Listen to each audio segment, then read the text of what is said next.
السلام علیکم ورحمۃ اللہ وبرکاتہ۔ الحمد للہ وکفی وسلام علی عبادہ الذین اصطفی، اما بعد۔ رجب کے مہینہ میں اللہ تعالیٰ کے نبی کو اللہ تعالیٰ نے اپنے پاس بلایا، جس کو ہم معراج کہتے ہیں، شب معراج، لیلۃ المعراج، اور اس کے لیے اہتمام بھی کیا جاتا ہے عبادات کا، خیرات کا۔ یہ اللہ تعالیٰ کی بہت بڑی قدرت میں سے ایک چھوٹا سا نمونہ تھا کہ 3 کپڑوں میں اٹھایا اور سارے خلا کے پردوں کو چاک کروا کے 7 آسمان کے دروازے کھلوا کر سدرۃ المنتہا پہ جبریل کی بھی بس ہو گئی کہ اس کے آگے اتنا بھی اوپر گیا تو جل کے راکھ ہو جاؤں گا، تو اس سے اوپر آپ تشریف لے گئے، اور پھر عرش خوشی سے جھوم اٹھا، اہتز عرش الرحمن، عرش خوشی سے یوں جھوم رہا تھا۔ خوشی میں انسان بے خود ہو کر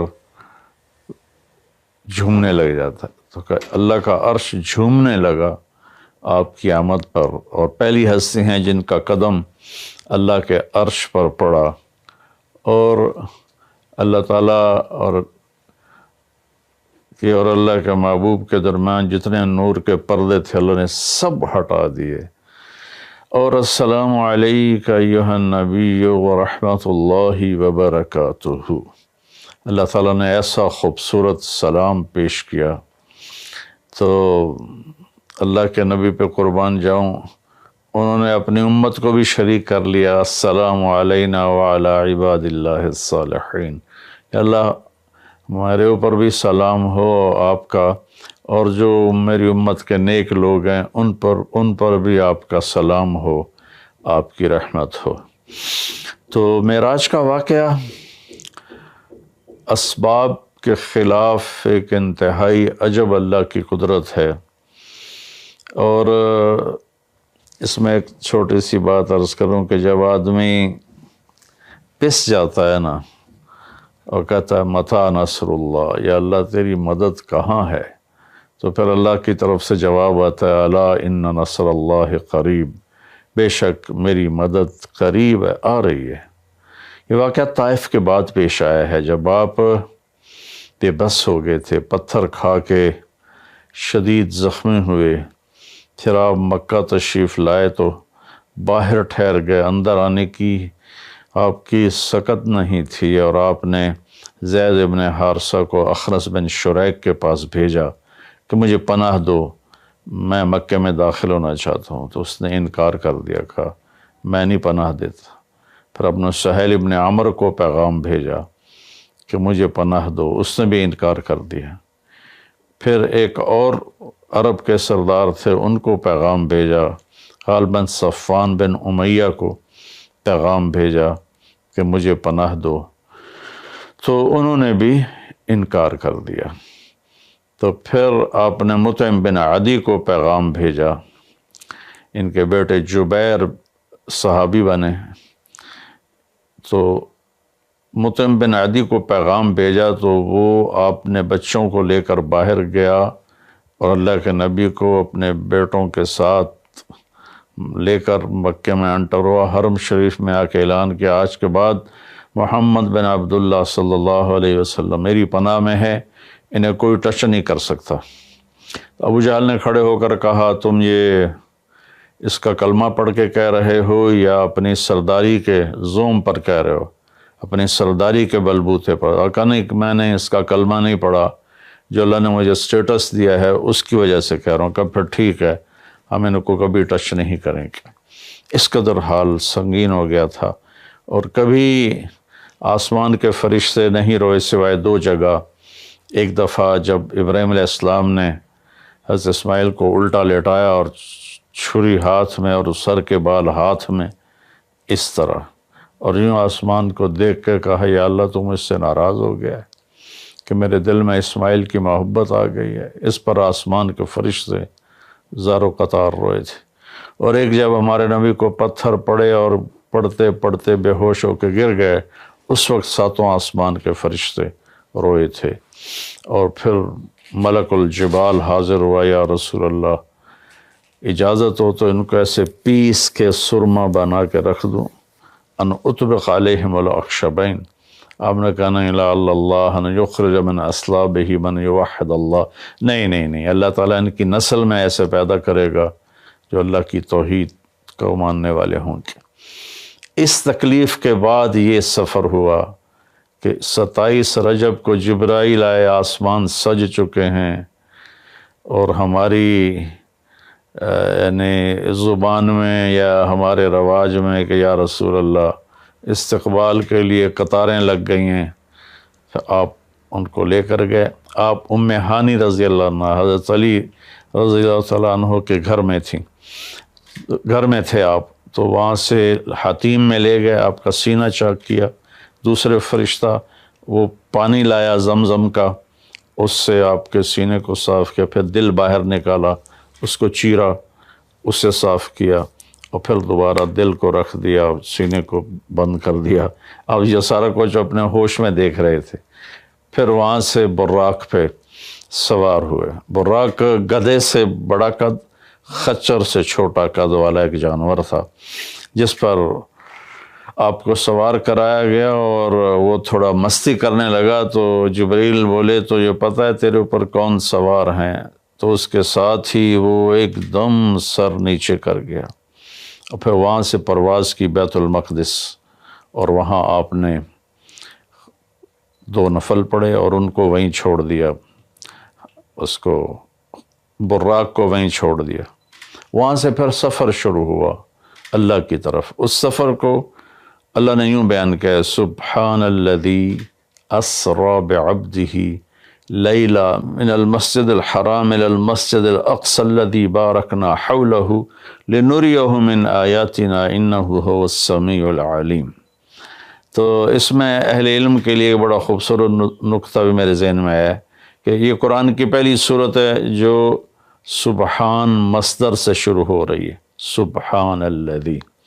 پھر اس کو آگے لے جا کر اللہ تعالیٰ نے مصدر کے بعد فعل ماضی ہوتا ہے تو سبح للہ ما فی السماوات والارض کے ساتھ شروع کیا، تو مصدر آیا، ماضی آیا، ماضی کے بعد مضارع ہوتا ہے، فیوچر ہوتا ہے، مستقبل ہوتا ہے، تو یسبح للہ ما فی السماوات وما فی الارض الملک القدوس العزیز الحکیم۔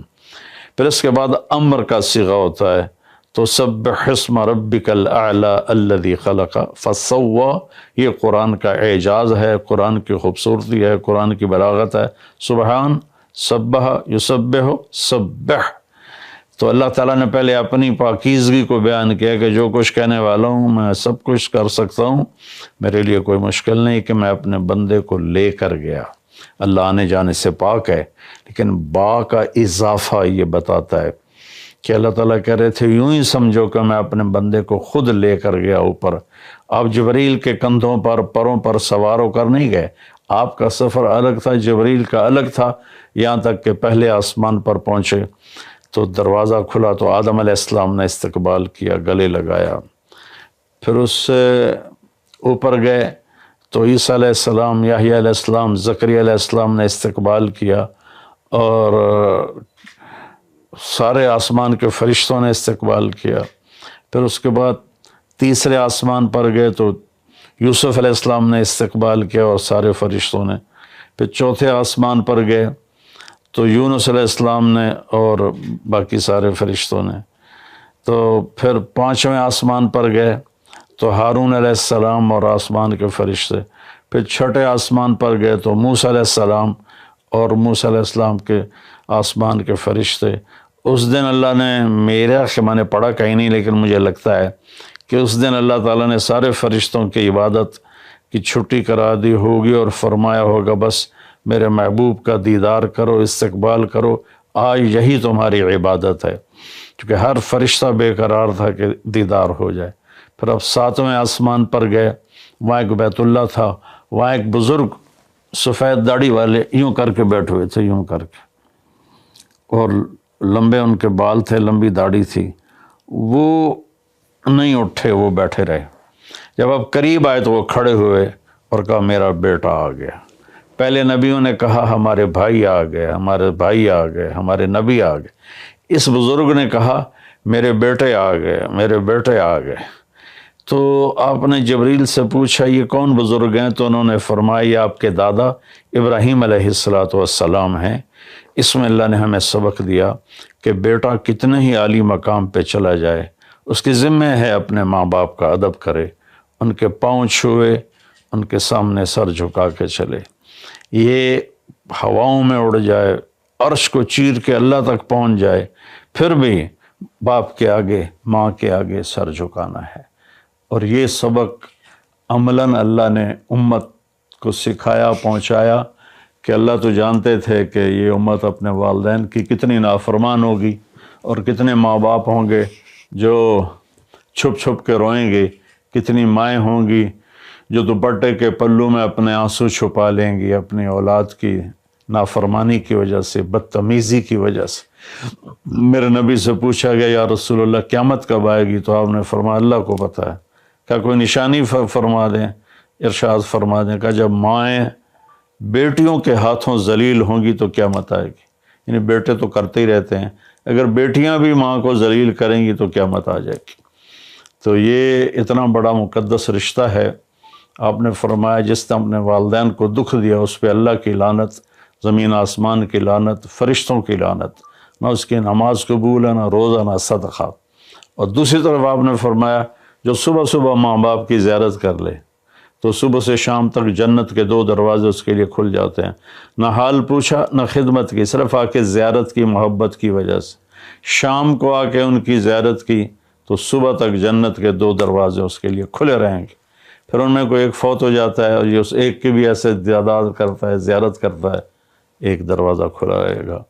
تو یہ اس میں ایک بہت بڑا سبق تھا ماں باپ، چونکہ پہلا قصور تو ماں باپ کا ہے کہ وہ بتاتے ہی نہیں، وہ تعلیم ہی نہیں دلاتے جس سے پتہ چلے کہ ماں باپ کا مقام کیا ہے۔ اسی میں ہماری نسل ڈپریشن کا شکار ہو گئی۔ تو انہیں کیا پتہ باپ کون ہوتا ہے، ماں کون ہوتی ہے۔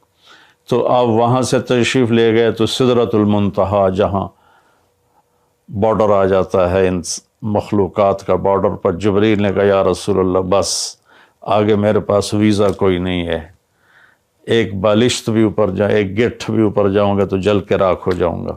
تو اللہ نے ایک تخت اتارا، اس سے اپنے محبوب کو بٹھایا اور وہ گئے بلندیوں کو چیرتے ہوئے، اس نے عرش پر جا کر لینڈ کیا، آپ اترے اور میرے اللہ تعالیٰ نے کہا ثم دنا فتدلی فکان قاب قوسین او ادنی۔ اللہ تعالیٰ نے اپنے محبوب کو اپنے قریب کر لیا، اتنا قریب کیا کہ فاصلے مٹ گئے، فاصلے مٹ گئے۔ تو بھائیو پھر لمبا واقعہ ہے، اور لوگ آج کل اتنا لمبا سنتے بھی نہیں ہیں، تو میں صرف جانے کا بتا دیتا ہوں۔ واپسی کا بھی پورا ایک کہانی ہے، جنت دکھائی، جہنم دکھائی، جنتی دکھائے، جہنمی دکھائے، سارا کچھ دکھایا، سود خور دکھائے، بے نمازی دکھائے، نمازی دکھائے، اپنے سب کو اپنی آنکھوں سے دیکھا، جہنم کو بھڑکتے دیکھا، جنت کو چمکتے دیکھا، جہنم کو دہکتے دیکھا اور جنت کو مہکتے دیکھا۔ یہ سب کچھ آپ نے اپنی آنکھوں سے دیکھا، اور پھر آپ واپس تشریف لائے۔ تو جب آپ پہنچے تو ابھی رات کا حصہ باقی تھا اور رات گزری نہیں تھی جب آپ اتنی بڑی کائنات کا سفر کر کے واپس تشریف لائے۔ تو اس میں ایک بڑا سبق ہے، وہ یہ ہے کہ اللہ نے اپنے نبی کا ہاتھ پکڑا اور اپنی ذات تک پہنچا دیا۔ ہم اپنا ہاتھ اللہ کے نبی کے ہاتھ میں دے دیں تو ہم بھی اللہ کی ذات تک ہماری بھی پہنچ ہو جائے گی۔ اگر کوئی بڑائی کے سفر طے کرنا چاہتا، بڑا آدمی بننا چاہتا ہے کہ میں تو جی گریٹ مین بننا چاہتا ہوں، میں کامیابی چاہتا ہوں، میں سکسیسفل لائف چاہتا ہوں، تو کامیابی ہے کہ میرا آپ کا اللہ ہم پہ راضی ہو، جب ہم مریں تو وہ ہم سے خوش ہو کر ملے، ہمیں جنت کا پروانہ دے۔ یہ ہے کامیابی۔ یہ نہیں کہ آپ بڑے مالدار بن گئے، آپ امریکہ کے صدر بن گئے، یہ نہیں ہے۔ کامیابی یہ ہے کہ آپ سے، مجھ سے اللہ راضی ہو جائے، یہ سب سے بڑی کامیابی ہے۔ تو اللہ تعالیٰ کے نبی کے ہاتھوں میں ہاتھ دے دے تو اللہ تک پہنچائی آسان ہو جائے گی۔ ایک واقعہ سنا کے ختم کرتا ہوں۔ ایک بدو آیا، کہنے لگا ہے محمد، آپ نے کہا جی۔ آپ بدتمیزی کا جواب بدتمیزی سے نہیں پیار سے دیتے، جی تیری 3 باتیں بڑی عجیب ہیں۔ آپ نے کہا کیا؟ تو کہتا ہم باپ دادے کا دین چھوڑ کے تیرے دین پہ آ جائیں گے، ہم کیوں چھوڑیں باپ دادے کا دین؟ کہا اچھا اور؟ تو کہتا ہے کہ ہم مر کے مٹی ہو جائیں گے اور پھر دوبارہ زندہ کیے جائیں گے۔ کہا اچھا اور؟ تو کہتا ہے سورے عرب کو تیری امت فتح کر لے گی، ایران اور یورپ کو بھی تیری امت فتح کر لے گی۔ تو یہ کیسی بچوں والی باتیں کہا، ان کو روٹی نہیں ملتی اور یہ سنا رہا ہے ان کو کہ اس سے کیسر اور کسرا 2 بڑے بلاک تھے اس وقت۔ تو آپ نے مسکرا کے فرمایا انشاءاللہ تیری عمر لمبی ہوگی، تو دیکھے گا کہ سارا عرب و عجم میرا کلمہ پڑھے گا، پھر تو دیکھے گا کہ سارا عرب و عجم یہاں مدینہ ڈھک کے آئے گا، اور پھر تو دیکھے گا کہ اللہ تعالیٰ قیامت کے دن تجھے بھی کھڑا کرے گا، مجھے بھی کھڑا کرے گا، اور میں تیرا ہاتھ پکڑ کے تجھے یاد دلاؤں گا کہ ہو گیا یہ زندہ ہونا کہ نہیں ہوا۔ تو وہ کہنے لگا نہیں میں نہیں مانتا، تو چلا گیا۔ اس نے پھر ابوبکر صدیق کے دور میں دیکھا سارا عرب فتح ہو گیا، کہنے لگا پہلی بات تو پوری ہوگی، ساری قوم نے کلمہ پڑھ لیا۔ حضرت عمر کا زمانہ آیا تو کیسر اور کسرا پٹ گئے، تو کہنے لگا دوئی گل بھی پوری ہوگی، ہن بھاویں تری ہو ہی نہ جاوے کدائیں، چلیے بھائی کلمہ پڑھیے۔ تو وہ وہاں سے اپنے علاقے سے آیا، حضرت عمر کے دربار میں آ کر اس نے کلمہ پڑھا۔ جب وہ آپ کی محفل میں آتا آپ اس کے لیے کھڑے ہو جاتے، بڑا اکرام کرتے۔ تو ایک دفعہ فرمایا کہ تم دیکھتے ہو میں اس بدو کا بڑا اکرام کرتا ہوں، میں اس محفل میں تھا جس میں اللہ کے نبی نے کہا تھا کہ رہے گی تیسری بات تو تیرا ہاتھ پکڑ کے بتاؤں گا کہ ہوئی کہ نہیں ہوئی، ہم مر کے زندہ ہوئے ہیں کہ نہیں ہوئے، اور قیامت کا دن جس کا ہاتھ میرے نبی کے ہاتھ میں آ گیا وہ جنت میں پہنچانے سے پہلے کبھی نہیں چھوڑیں گے۔ تو یہ وہ شخص ہے جس کا ہاتھ میرے نبی نے پکڑا ہوا ہے، اس کو جنت تک پہنچا کے چھوڑیں گے۔ تو میرے عزیزوں، میرے بھائی بہنوں، بچوں بچیوں، ہم مختلف قسم کی نافرمانیوں کا شکار ہیں اور اس میں ہم لذت ڈھونڈتے پھر رہے ہیں اور فرسٹریشن کا شکار ہیں۔ ہماری نئی نسل نشوں پہ لگی ہوئی ہے۔ اللہ کے واسطے سب سے ہاتھ چھڑا کر اللہ کے نبی کو اپنا ہاتھ پکڑا دو، وہ آپ کو یوں پکڑیں گے اور اللہ پاک سے جا کر ملا دیں گے، اور فرشتے بھی آپ پر رشک کریں گے۔ یہ واقعہ معراج کی اصل تھیم ہے، اور واقعہ معراج کا اصل پیغام ہے کہ کی محمد سے وفاتوں نے تو ہم تیرے ہیں، یہ جہاں چیز ہے کہ لوح و قلم تیرے ہیں۔ السلام علیکم ورحمۃ اللہ۔